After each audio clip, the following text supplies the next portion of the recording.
ಪರಿಪೂರ್ಣನಾದಂತಹ ಭಗವಂತನ ಆರಾಧನೆಯನ್ನು ಮಾಡಿದವರೆಲ್ಲ ಹರಿಮ್ಯಾತಿ, ಶ್ರೀಹರಿಯ ಲೋಕಕ್ಕೆ ಹೋಗ್ತಾರೆ.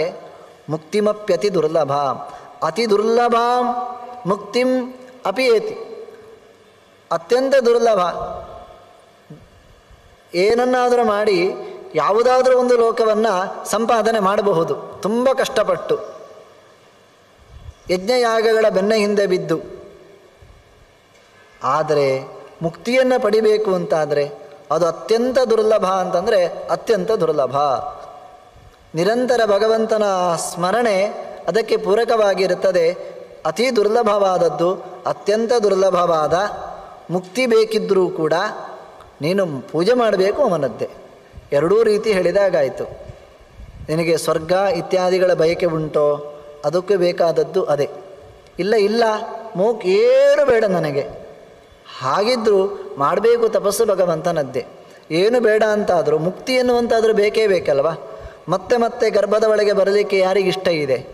ಸಾಧಕರೇ ಯಾರೂ ಅದನ್ನು ಇಷ್ಟಪಡುವುದಿಲ್ಲ. ಹಾಗಿದ್ದಾಗ ಮುಕ್ತಿ ಬೇಕು ಅಂತ ಇದ್ದರೂ ಮಾಡಬೇಕು. ಅಕಾಮ ಸರ್ವಕಾಮೋವ ಮೋಕ್ಷಕಾಮ ಉದಾರಧೀಹಿ ತೀವ್ರೇಣ ಭಕ್ತಿಯೋಗೇನ ಅಂತ ಭಾಗವತ ಹೇಳ್ತಾ ಇದೆ. ಯಾವುದೇ ಕಾಮನೆ ಇಲ್ಲದೇ ಇದ್ದಾಗಲೂ, ದೇವರು ಬೇಕು ಎನ್ನುವ ಕಾಮ ಇದ್ದಾಗಲೂ ತೀವ್ರೇಣ ಭಕ್ತಿಯೋಗೇನ ಯಜೇತ ಪುರುಷಂ ಪರಂ, ನಾವು ಸರ್ವಸಮರ್ಥನಾದ ಸರ್ವೋತ್ತಮನಾದ ಭಗವಂತನ ಆರಾಧನೆಯನ್ನು ಮಾಡಲೇಬೇಕು. ಇನ್ನು ಪುನಃ ಋಷಿಗಳು ಹೇಳ್ತಾರೆ, ಐಂದ್ರಮಿಂದ್ರ ಪರಂ ಸ್ಥಾನಂ ಯಮಾರಾಧ್ಯ ಜಗತ್ಪತಿಂ ಪ್ರಾಪಯಜ್ಞಪತಿಂ ವಿಷ್ಣುಂ ತಮಾರಾಧಯ ಸುವ್ರತ ಅಂತ. ಇಂದ್ರ, ಧ್ರುವ, ನಿನಗೊಂದು ವಿಷಯ ಗೊತ್ತಾ? 3 ಲೋಕದ ಅಧಿಪತಿ ಇದ್ದಾನಲ್ವ ಇಂದ್ರ, ಹೌದು. ಅವನ ಸ್ಥಾನ ಪಡೆದದ್ದು ಹೇಗೆ? ಅವನು ನೇರ ಹೋಗಿ ಕೂತದ್ದಲ್ಲ ಇಂದ್ರನ ಪದವಿಯಲ್ಲಿ, ಆ ಸ್ಥಾನದಲ್ಲಿ.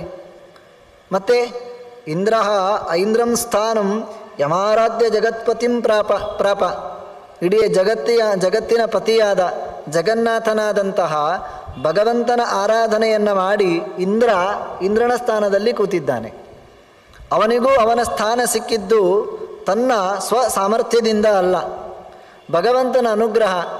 ಭಗವಂತನ ಕುರಿತು ತಪಸ್ಸು ಮಾಡಿದ, ಭಗವಂತನ ಆರಾಧನೆಯನ್ನು ಮಾಡಿದ, ಭಗವಂತ ಅವನ ಆರಾಧನೆಗೆ ಒಲಿದು ಆ ಸ್ಥಾನವನ್ನು ಆ ಇಂದ್ರನಿಗೆ ಕೊಟ್ಟಿದ್ದಾನೆ. ಎಂತಹ ಜಗತ್ಪತಿ! ಯಜ್ಞಪತಿಂ ವಿಷ್ಣುಂ, ಅವನು ಯಜ್ಞಪತಿ ಇದ್ದಾನೆ.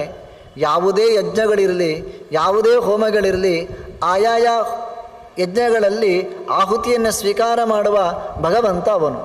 ಅಹಮ್ಮಿ ಸರ್ವ ಯಜ್ಞಾನಾಂ ಭೋಕ್ತಾ ಚ ಪ್ರಭುರೇವಚ, ಯಾವುದೇ ಯಜ್ಞ ಇರಬಹುದು, ಅಲ್ಲಿ ಕೊಟ್ಟ ಆಹುತಿಯನ್ನು ಆಯಾಯ ದೇವತೆಗಳ ಅಂತರ್ಯಾಮಿಯಾಗಿದ್ದುಕೊಂಡು ಆ ಆಹುತಿಯನ್ನು ಸ್ವೀಕಾರ ಮಾಡುವ ಶಕ್ತಿ ಅದು ನಾನು ಅಂತ ಅವನ ಮಾತು. ಅದರಿಂದಾಗಿ ಅವನು ಯಜ್ಞಪತಿಂ, ಯಜ್ಞಕ್ಕೆ ಪತಿಯವನು. ಎಂಥವನು ಅವನು? ವಿಷ್ಣು, ಎಲ್ಲೆಡೆ ವ್ಯಾಪಿಸಿದವನು. ಅವನನ್ನು ಏನು ಅಂತ ಕರೆದಿದ್ದಾರೆ? ಯಜ್ಞೋವೈ ವಿಷ್ಣು, ಅವನು ವಿಷ್ಣು ಇದ್ದಾನೆ. ತಮಾರಾಧಯ ಸುವ್ರತ, ಸುವ್ರತ ಆ ಧ್ರುವನನ್ನು ಕರೆಯುವ ಶಬ್ದ. ಓ ಸುವ್ರತನೇ, ಒಳ್ಳೆಯ ವ್ರತ ಹಿಡಿದವನೇ. ಯಾವುದು ಒಳ್ಳೆಯ ವ್ರತ? ದೇವರನ್ನು ಕಾಣಬೇಕು, ದೇವರ ಅನುಗ್ರಹವನ್ನು ಸಂಪಾದನೆ ಮಾಡಬೇಕು. ಇಂತಹ ಒಂದು ವ್ರತ ಉಂಟಲ್ವಾ, ಇದು ದೊಡ್ಡ ವ್ರತ. ಬದುಕಿನ ದೊಡ್ಡ ವ್ರತ ಅಂದರೆ ಅದೇ. ಯಾವುದು? ಭಗವಂತನನ್ನು ಪಡಿಬೇಕು, ದೇವರನ್ನು ಮರೆತು ಜೀವನ ಮಾಡಬಾರದು. ಎಲ್ಲ ವ್ರತಗಳು ಕೂಡ ಈ ವ್ರತದ ಹಿಂದೆ. ಅದು ಏಕಾದಶಿ ಇರಬಹುದು, ಚಾತುರ್ಮಾಸ್ಯ ಇರಬಹುದು, ಭೀಷ್ಮ ಪಂಚಕ ಇರಬಹುದು, ಯಾವುದೆಲ್ಲ ಶಾಸ್ತ್ರದಲ್ಲಿ ಉಲ್ಲೇಖ ಮಾಡಿದ್ದಾರೋ ಎಲ್ಲ ವ್ರತಗಳ ಮೂಲಭೂತ ಉದ್ದೇಶ ದೇವರನ್ನು ಮರೆಯಬಾರದು ಎನ್ನುವುದೇ ಆಗಿದೆ. ಇದೇ ದೊಡ್ಡ ವ್ರತ. ಈ ವ್ರತಕ್ಕೆ ಪೂರಕವಾಗಿ ಆ ಎಲ್ಲ ವ್ರತಗಳ ಆಚರಣೆಯು ಕೂಡ ಇರಬೇಕು. ಧ್ರುವನನ್ನು ಕರೀತಾ ಇದ್ದಾರೆ ಸುವ್ರತ, ಒಳ್ಳೆಯ ವ್ರತ, ಇದೇ ನಿಜವಾದ ವ್ರತ. ಒಳ್ಳೆಯ ವ್ರತವನ್ನು ನೀನು ಮಾಡ್ತಾ ಇದ್ದಿ, ಹೋಗು, ನಿನಗೆ ಸಿದ್ಧಿ ಆಗ್ತದೆ. ಇಂದ್ರನು ತನ್ನ ಸ್ಥಾನವನ್ನು ಪಡೆದದ್ದು ಆ ನಾರಾಯಣನ ಅನುಗ್ರಹದಿಂದ. ನಿನಗೆ ಬೇಕಾದ ಸ್ಥಾನವನ್ನು ನೀನು ಅವನನ್ನು ಕುರಿತು ತಪಸ್ಸು ಮಾಡಿ ಅದನ್ನು ಪಡಿ ಅಂತ ಹೇಳಿದರು. ಆಮೇಲೆ ಯೋ ಯಜ್ಞ ಪುರುಷೋ ಯಜ್ಞೋ ಯೋಗೇಶ ಪರಮಃ ಪುಮಾನ್ ತಸ್ಮಿನ್ ಸ್ತುಷ್ಟೇ ಯದ ಪ್ರಾಪ್ಯಂ ಕಿಂ ತದಸ್ತಿ ಜನಾರ್ದನೇ. ಅವನು ಯಜ್ಞಪುರುಷ, ಯೋಗೇಶ, ಪರಮಃ ಸರ್ವೋತ್ತಮನಿದ್ದಾನೆ. ಅವನು ಪ್ರೀತನಾದ ಅಂತಾದರೆ ತಸ್ಮಿಂ ಸ್ತುಷ್ಟೆ, ಅವನು ತುಷ್ಟನಾದರೆ ಯಾವುದು ಸಿಗುವುದಿಲ್ಲ ಹೇಳು. ಕಿಮಲಭ್ಯಂ ಭಗವತಿ ಪ್ರಸನ್ನೆ ಶ್ರೀನಿಕೇತನೆ, ದೇವರೇ ಒಲಿದು ಬಿಟ್ಟ. ಹೀಗಿದ್ದಾಗ ಯಾವುದು ತಾನೇ ಸಿಗುವುದಿಲ್ಲ, ದೊಡ್ಡದು ಅದೇ ಸಿಗುವುದಿಲ್ಲ, ದೇವರೇ ಸಿಗುವುದು ಕಷ್ಟ. ಅವನು ಒಂದು ವೇಳೆ ಸಿಕ್ಕಿಬಿಟ್ಟ ಅಂತಾದರೆ ಮತ್ತೆ ಯಾವುದು ಸಿಗಬೇಕು, ಯಾವುದು ಪಡಿಬೇಕು ಆಪ್ಷನ್ನೇ ಇಲ್ಲ, ಬೇಕಾದದ್ದು ಪಡಿಬಹುದು. ಹಾಗಾಗಿ ನಿನ್ನ ಜೀವನ ಅವನ ಪ್ರೀತಿಗೋಸ್ಕರ ಮೀಸಲಿಡು. ತನ್ಮೂಲಕ ನಮಗೆ ಸಂದೇಶ ಕೊಡ್ತಾ ಇದ್ದಾನೆ, ದೇವರ ಪ್ರೀತಿಗೋಸ್ಕರ ನಾವು ನಮ್ಮ ಜೀವನವನ್ನು ಮೀಸಲಿಟ್ಟಾಗ ಯದಪ್ರಾಪ್ತಿ ಯಾವುದು ಸಿಗುವುದಿಲ್ಲ. ದೇವರ ಹತ್ತಿರಕ್ಕೆ ಹೋಗಬೇಕು ಅಂತ ಸಂಕಲ್ಪ ಮಾಡಿದರೆ ಸಾಕು, ಬೇಕಾದ್ದನ್ನು ವ್ಯವಸ್ಥೆ ಮಾಡಿ ಭಗವಂತ ಕೊಡ್ತಾನೆ. ಕಿಂತದ ಏನು ಕೊಡುವುದಿಲ್ಲ, ಏನು ಸಿಗುವುದಿಲ್ಲ ಹೇಳಿದ್ರುವ, ಖಂಡಿತವಾಗಿಯೂ ಸಿಕ್ಕಿಯೇ ಸಿಗ್ತದೆ ಅಂತ ಮತ್ತಷ್ಟು ಭರವಸೆಯನ್ನು ಋಷಿಗಳು ತುಂಬಿ ಕೊನೆಗೆ ವಶಿಷ್ಠರು ಹೇಳ್ತಾ ಇದ್ದಾರೆ. ಪ್ರಾಪ್ನೋತ್ಯಾರಾಧಿತೆ ವಿಷ್ಣು ಮನಸ ಯದ್ಯದಿಚ್ಛಸಿ ತ್ರೈಲೋಕ್ಯಾಂತರ್ಗತಂ ಸ್ಥಾನಂ ಕಿಮು ವತ್ಸೋತ್ತಮೋತ್ತಮಂ ಅಂತ. ಇವತ್ತು ಆಚಾರ್ಯರ ಆ ಮಾತಿನಲ್ಲಿ ಕಿಮಲೋಕೋತ್ತರೋತ್ತರಾಂ ಎನ್ನುವ ಪಾಠ ಇದೆ. ಪುರಾಣದಲ್ಲಿ ಮಾತು ಈ ರೀತಿಯಾಗಿದೆ. ವೇದವ್ಯಾಸರ ಆ ವಚನ ಪಾಠ ಆ ರೀತಿಯಾಗಿ ಇರಬೇಕು. ಆಚಾರ್ಯರು ಒಂದು ಕಡೆ ಹೇಳಿದ್ದುಂಟು, ನಾನು ಈ ಗ್ರಂಥಗಳನ್ನೆಲ್ಲ ರಚನೆ ಮಾಡುವಾಗ ಅನೇಕ ದೇಶಗಳಿಗೆ ಸಂಚಾರ ಮಾಡಿ ಅನೇಕ ಗ್ರಂಥಾಲಯಗಳಿಗೆ ಭೇಟಿ ಕೊಟ್ಟು ಆ ಗ್ರಂಥಾಲಯದಲ್ಲಿರುವಂತಹ ಹಸ್ತಪ್ರತಿಗಳನ್ನೆಲ್ಲ ತಂದು ಅದನ್ನೆಲ್ಲ ವಿಮರ್ಶೆ ಮಾಡಿ ನಾನು ಕೊಟ್ಟಿದ್ದೇನೆ ಅಂತ. 700-800 ವರ್ಷಗಳ ಹಿಂದೆ ಆಚಾರ್ಯರು ಒಂದು ಮಾತು ಹೇಳಿದರು, ಕ್ವಚಿತ್ ಗ್ರಂಥಾನ ಪ್ರಕ್ಷಿಪಂತಿ ಕ್ವಚಿತ್ ಅಂತರಿತಾನಪಿ ಅಂತ. ಕೆಲವೊಮ್ಮೆ ಆ ಪುರಾಣದಲ್ಲಿರುವಂತಹ ಶ್ಲೋಕಗಳನ್ನು ತೆಗೆದು ಬೇರೆ ಕಡೆ ಆಗುವುದುಂಟು, ಅಥವಾ ತಮಗೆ ಬೇಕಾದ ಶ್ಲೋಕಗಳನ್ನು ಪುರಾಣದಲ್ಲಿ ಸಿಕ್ಕಿಸುವುದುಂಟು. ಕೆಲವೊಮ್ಮೆ ಕ್ವಚಿತ್ ಪ್ರಮಾದಾತ್, ಅದನ್ನು ಈ ರೀತಿಯಾಗಿ ಇವತ್ತು ಪ್ರಿಂಟ್ ತೆಗಿತಾ ಇದ್ದದ್ದಲ್ಲ, ಒಂದು ಹಸ್ತಪ್ರತಿ ಇದ್ದಾಗ ಅದನ್ನು ಮತ್ತೆ ಬರೆದುಕೊಳ್ಬೇಕು. ಬರೆಯುವಾಗ ಅವನ ಯಾವುದೋ ಒಂದು ಯೋಚನೆಯಿಂದ ಅಲ್ಲಿ ತಪ್ಪಾಗುವ ಸಂಭವಗಳಿವೆ. ಆದ್ದರಿಂದ ಆ ಆಚಾರ್ಯರ ಪಾಠ ಕಿಮಲೋಕೋತ್ತರೋತ್ತರಾಮ್ ಅಂತ ಅಲ್ಲಿ ಇದೆ. ಇವತ್ತಿನ ಮಾತು ಆ ರೀತಿಯಾಗಿದೆ. ಇಲ್ಲಿ ಕಿಮು ವತ್ಸೋತ್ತಮೋತ್ತಮಂ, ಆಚಾರ್ಯರ ಪಾಠ ಏನಿದೆ ಅದೇ ವಿಷ್ಣು ಪುರಾಣದ ಪಾಠ ಆಗಿರಬೇಕು ಅಂತ ನಾವು ಇದರಿಂದ ತಿಳಿಬಹುದು. ಪ್ರಾಪ್ನೋತ್ಯಾರಾಧಿತೆ ವಿಷ್ಣು ಮನಸಾ ಯದ್ಯದಿಚ್ಛತಿ. ಧ್ರುವ, ಮನಸಾ ಯದ್ಯದಿಚ್ಛತಿ, ನಿನ್ನ ಮನಸ್ಸು ಏನು ಬಯಸ್ತದೋ ಸಾತ್ವಿಕವಾದದ್ದು ಅಂತ ನಾವು ಇಟ್ಟುಕೊಳ್ಬೇಕು. ನಮ್ಮ ಸಾಧನೆಗೆ ವಿರುದ್ಧವಾದದ್ದನ್ನು ನಾವು ಬಯಸಿದರೆ ದೇವರದನ್ನು ಕೊಡುವುದಿಲ್ಲ. ಕೆಲವೊಮ್ಮೆ ಬೇರೆಯವರು ಯಾರಾದರೂ ಕೊಡಬಹುದು, ಹೊರತು ಭಗವಂತ ಅದನ್ನು ಕೊಡುವುದಿಲ್ಲ.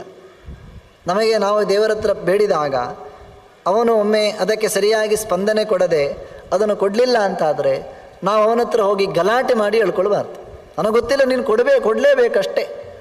ಸಣ್ಣ ಮಕ್ಕಳು ಅಪ್ಪ ಅಮ್ಮನ ಬಳಿ ಹೋಗಿ ಯಾವುದೋ ಒಂದು ವಸ್ತು ಕೊಡದೇ ಇದ್ದಾಗ ಗಲಾಟೆ ಮಾಡಿ ಜಗಳ ಮಾಡಿ ಹೇಗೆ ತೆಗೆದುಕೊಳ್ತಾರೆ, ಆ ರೀತಿಯಾಗಿ ಹೋಗಿ ನಾವು ಜಗಳ ಮಾಡಿ ತಗೊಳ್ಬಾರ್ದು. ಅವನಿಗೆ ಅದರ ಬಗ್ಗೆ ಗೊತ್ತಿರ್ತದೆ, ಈ ವಸ್ತುವನ್ನು ಈ ಕಾಲದಲ್ಲಿ ನಿನಗೆ ಕೊಟ್ಟೆ ಅಂತಾದರೆ ನಿನ್ನ ಬದುಕು ಹಾಳಾಗ್ತದೆ, ಹಾಗಾಗಿ ನಾನು ಕೊಡುವುದಿಲ್ಲ ಅಂತ ದೇವರ ಸಂಕಲ್ಪ ಇರ್ತದೆ. ಆದ್ದರಿಂದ ಅವನು ಕೊಡದೇ ಇದ್ದಾಗ ಗಲಾಟೆ ಮಾಡಿ ಕೊಡಲೇಬೇಕು ಅಂತೇಳಿ ಹಠ ಮಾಡಿ ತಗೊಳ್ಬಾರ್ದು. ತಗೊಂಡ್ರೆ ಅದರಲ್ಲಿ ಯಾವುದೋ ಒಂದು ಆಪತ್ತಿರ್ತದೆ. ಆದ್ದರಿಂದ ಮನಸಾ ಯದ್ಯದಿಚ್ಛತಿ, ಮನಸ್ಸಿನಲ್ಲಿ ಏನು ನೀನು ಬಯಸ್ತಿ ಸಾತ್ವಿಕವಾದದ್ದನ್ನು ಅದೆಲ್ಲವೂ ಕೂಡ ವಿಷ್ಣು ಆರಾಧಿತೆ ಪ್ರಾಪ್ನೋತಿ. ದೇವರ ಆರಾಧನೆ ಮಾಡಿದರೆ ವಿಷ್ಣು ಆರಾಧಿತೆ, ವಿಷ್ಣುವಿನ ನಾರಾಯಣನ ಆರಾಧನೆಯನ್ನು ಮಾಡಿದರೆ ಖಂಡಿತ ನೀನು ಹೊಂದುತ್ತಿ.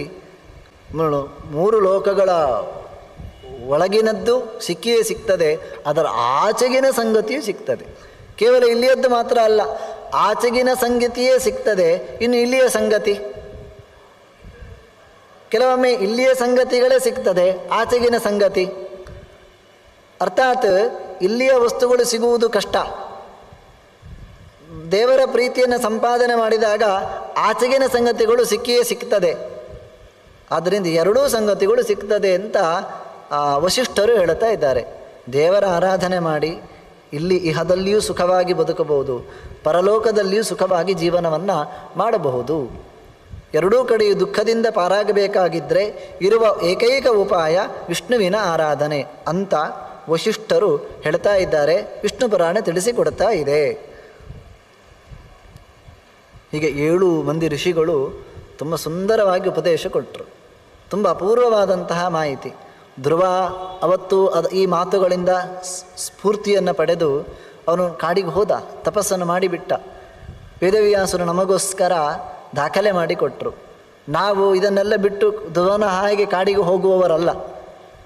ಎಲ್ಲಿದ್ದರೂ ಕೂಡ ಈ ಮಾತುಗಳ ಸ್ಫೂರ್ತಿಯನ್ನು ಪಡೆದು ಧ್ರುವನಂತೆ ಎತ್ತರಕ್ಕೆ ಬೆಳೀಲಿಕ್ಕಾಗದಿದ್ದರೂ ಅವನ ದಾರಿಯಲ್ಲಿ ಹೋಗುವ ಪ್ರಯತ್ನವನ್ನು ಪಟ್ಟರೆ ಇವತ್ತಲ್ಲ ನಾಳೆ ಭಗವಂತನ ಅನುಗ್ರಹ ಎನ್ನುವಂಥದ್ದು ಖಂಡಿತ ಆಗ್ತದೆ ಅಂತ ಪುರಾಣದಿಂದ ಈ ಮಾತುಗಳಿಂದ ನಾವು ತಿಳಿಯಬಹುದು.